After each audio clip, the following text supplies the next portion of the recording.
నమస్తే, welcome to our channel. నేను సిరి. ఇప్పుడు చూస్తున్నట్టయితే లేటెస్ట్ టాపిక్ ఏదైనా ఉందంటే అది తమిళ్ యాక్టర్ విజయ్ డివోర్స్ గురించి అందరు మాట్లాడుతున్నారు. అండ్ అట్లనే చూసుకున్నట్టయితే ఎప్పుడైతే వాళ్ళ వైఫ్ సంగీత డివోర్స్ కోసం అప్లై చేశారో ఆ తర్వాత పరిణామాలన్నీ చాలా వరకు చేంజ్ అయిపోయాయి. వాళ్ళ కొడుకు కూడా ఇప్పుడు ఇన్స్టాలో అన్ఫాలో అయ్యాడు అని చెప్పేసి మనం చూస్తున్నాం.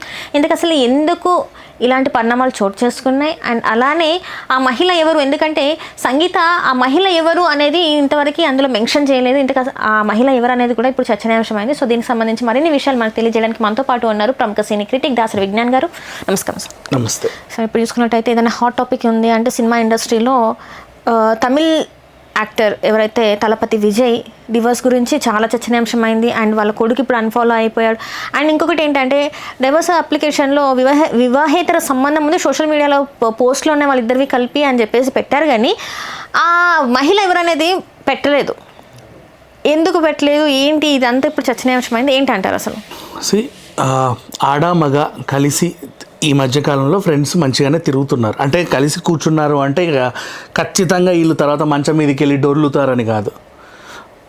Just 2 cross genders either male or female కలిసి ఒక పక్కన కూర్చున్న, రెస్టారెంట్కి వెళ్ళినా, ఇంకెక్కడైనా పార్క్ దగ్గర కానీ మాట్లాడకుండా బయట షాపింగ్కి వెళ్ళినా సరే రంకంట కట్టేస్తున్నారు చాలా సింపుల్గా. అది నార్మల్ బయట ఉన్న వాళ్ళకే. అలాంటిది ఒక సినిమా హీరో ఒక సినిమా హీరోయిన్ బయట కలిసి కనిపించిన, ఎయిర్పోర్ట్లో కనిపించిన, ఫ్లైట్లో పక్కన కూర్చున్న, ఇంకెక్కడ నిజంగా వాళ్ళిద్దరు షూటింగ్ స్పాట్లో కలిసి హ్యాపీగా నవ్వుకుంటూ మాట్లాడినా ఈజీగా అంట కట్టేస్తారు. అది మనకు తెలిసిందే. ఇప్పుడేం జరిగింది, విజయ్ అనే ఆయన ఒక హీరో, సినిమాలు చేసినటువంటి హీరో. 50వ సినిమానా ఇప్పుడు అది జననాయకను విడుదలవ్వాల్సింది. అదే అది 50 సినిమాలు చేసినటువంటి హీరో. ఆయన కెరీర్లో ఎంతోమంది హీరోయిన్లతో పనిచేశాడు. అట్లా అనుకుంటే అందరి హీరోయిన్లతో ఆయనకు లింకులు పెట్టచ్చు. కాకపోతే ఎవరెవరైతే సన్నిహితంగా ఉన్నారో వాళ్ళకి లింకులు పెడతారు. సన్నిహితంగా ఎవరు ఉంటారు? స్నేహితులు ఉంటారు. ప్రియురాలే ఉండాల్సిన అవసరం లేదు, సన్నిహితంగా స్నేహితులు కూడా ఉండొచ్చు. కాకపోతే ఆ స్నేహితురాలో ఆడదో మగో అయ్యేసరికి వీళ్ళిద్దరికీ అంటగట్టేస్తూ ఉన్నారు.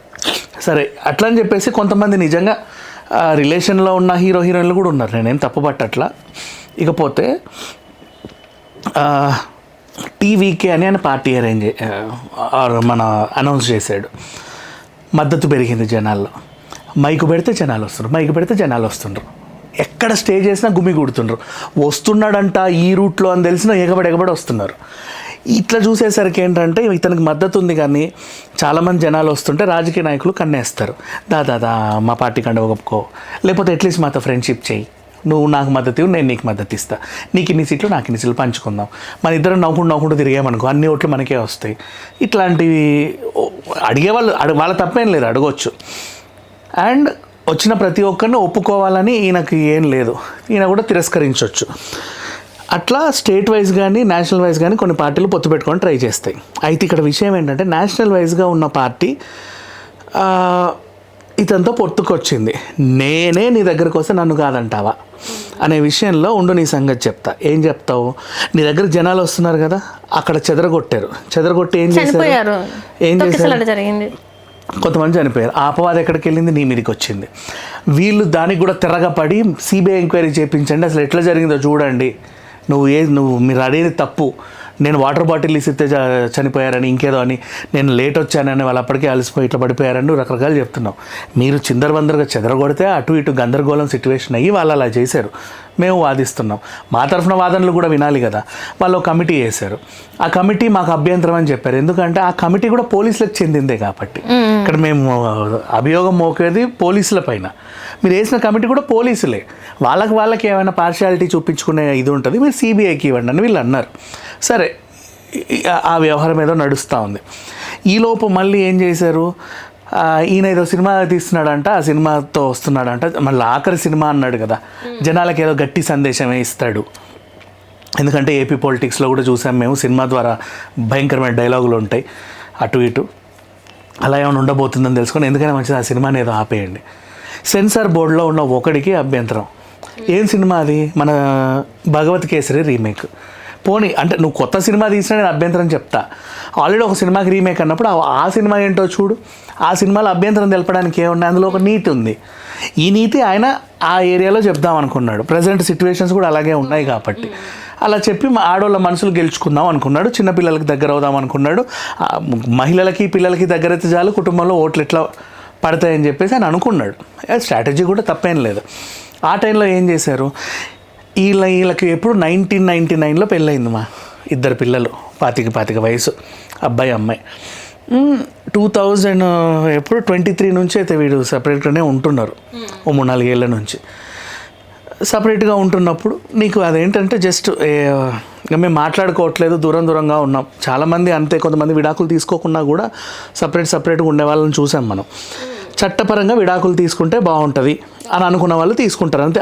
ఎవరు తీసుకుంటారు అలా? నెక్స్ట్ ఇంకేదన్నా పెళ్లి చేసుకోవాలన్న ఆలోచన ఉన్న వాళ్ళు విడాకులు తీసుకుంటారు. ఆలోచన ఈవిడికి ఇప్పటివరకు 2026 వరకు ఆలోచన ఆవిడికి లేదు కాబట్టి ఆవిడ విడాకులకి ఏం అప్లై చేయాల. విడిగా ఉంటే చాలు, కోర్టు ద్వారా రచ్చకెక్కి మేమేదో అవ్వాలన్న ఆశ వీళ్ళకి లేదు. నెక్స్ట్ విజయ్ అంటావా, ఈయన కూడా పార్టీ రాజకీయాలను తిరుగుతున్నాడు, ప్రత్యేకంగా వేరే ఏం లేదు.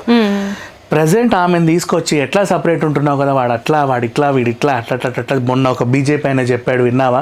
అంత పెద్ద మనిషే అంత ఓపెన్గా చెప్పినా కూడా వీళ్ళు అసలు పట్టించుకోవట్లేదంటే దీనికి విజయ్ ఏమైనా సమాధానం చెప్పాడా? ఏదో త్రిష ఆడపిల్ల కాబట్టి ఖండించింది. ఈయన కూడా నా వ్యాఖ్యలు వెనక్కి తీసుకుంటున్నాను అన్నా కూడా ఆల్రెడీ డ్యామేజ్ జరిగింది కదా. అందరూ అదే విషయం మాట్లాడుకుంటున్నారు. మీరు ఎక్కడికి వెళ్ళినా మీకు తెలియట్లేదు కానీ అందరూ అదే మాట్లాడుతున్నారు. విడాకులు ఇచ్చేయండి, ఆమెని బాగా ఫోర్స్ చేసి, ఆమెను ఫోర్స్ చేయకపోయినా వాళ్ళ పేరెంట్స్నో వాళ్ళ శ్రేయోభిలాషులనో ఇదేసి డబ్బాషో గిబ్బాషో చూపిస్తే, సింపుల్ సిచ్యువేషన్ చెప్పనా, బర్రెల కంటే నీకు బడలా, వాళ్ళ నాన్నకు మందు తాగించి తిట్టిలా, చాలా అవునా? అంతేనా? అట్లా రాజకీయంగా ఎత్తులపై ఎత్తులు వేస్తారు. సేమ్ అట్లాగే ఇప్పుడు ఇక్కడ నవీన్ యాదవ్ జూబ్లీస్ నిలబడ్డప్పుడు వాళ్ళ పెద్దమ్మ కొడుకుల్లో ఎవరినో తీసుకొచ్చి ఏదో చెప్పించారు. ఇట్లా కొంతమంది ఉంటారు రాజకీయంగా.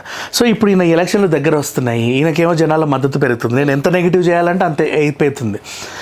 సినిమాని కూడా మేము ఆపాలనుకుంటే జనాలందరేమో అట్టెట్లా చేస్తావు ఇట్టెట్లా చేస్తావు అని గొడవలోకి దిగుతున్నారు. మరి ఏం చేయాలనే టైంలో అస్త్రంలా దొరికింది ఈవిడ చేత విడాకులు సరే పర్లేదు. ఇక కొడుకు అన్ఫాలో గురించి మళ్ళీ మాట్లాడుకుందాం. విడాకులు అదేం పెద్ద సెన్సేషనా విడాకులు అనేది? ఒక నిమిషం, ఎవరి జీవితంలో లేవు. ఇప్పుడు పవన్ కళ్యాణ్ యాక్సెప్ట్ చేశారుగా, మరి అందరిని యాక్సెప్ట్ చేస్తారు. నువ్వు రాజకీయం వేరు, నీ పర్సనల్ లైఫ్ వేరు. మరి మోడీ గారికి అసలు పెళ్ళే కాలేదు. ఎవరు అడిగారు మీకు వివాహం అయిందని? అంటే పెళ్లి కాలేదంటే తనకు బాల్య వివాహం అయింది కదా. నెక్స్ట్ సరే, ఇంకా మామూలుగా ఎవరు అడగట్లేదు కదా. పురంధరేశ్వరి గురించి మాట్లాడుకుందాం. ఒకే ఇంట్లో మొగుడు ఒక పార్టీ, పెళ్ళాం ఒక పార్టీ. ఏమన్నా విడాకులు తీసుకున్నారా? కలిసి ఉండట్లా? మళ్ళీ అసెంబ్లీలో అదేంటిది best friends, Nara Chandrababu Naidu and YSR గారు బెస్ట్ ఫ్రెండ్స్. మరి వాళ్ళ అసెంబ్లీలో ఎలా ఉంటారు తెలుసుగా. మళ్ళీ సాయంత్రం మళ్ళీ కలిసి ఉంటారు.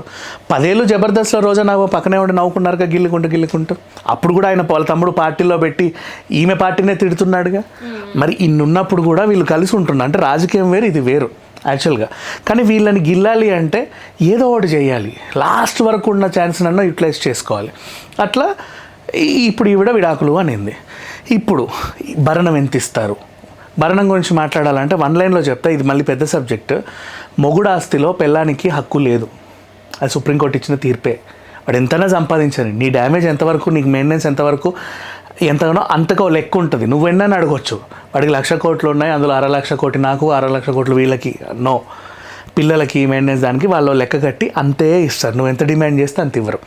అండ్ దాని గురించి మాట్లాడాల్సిన అవసరం, అందరు భరణం ఇంత ఉన్న డబ్బులని భరణానికే ఇచ్చేస్తారు అని మాట్లాడుతున్నారు. అండ్ నౌ కొడుకు అన్ఫాలో అంటావా? మమ్మీ డాడీ ఉన్నప్పుడు నీకు బాగా తెలుసు, డాడీకి అమ్మాయితో ఎక్కువ బాండింగ్ ఉంటుంది, మమ్మీకి అబ్బాయికి ఎక్కువ బాండింగ్ ఉంటుంది. బాగానే విన్నాం. ఏమో ఈ పిల్లోడికి మమ్మీ అంటే ఇష్టమేమో.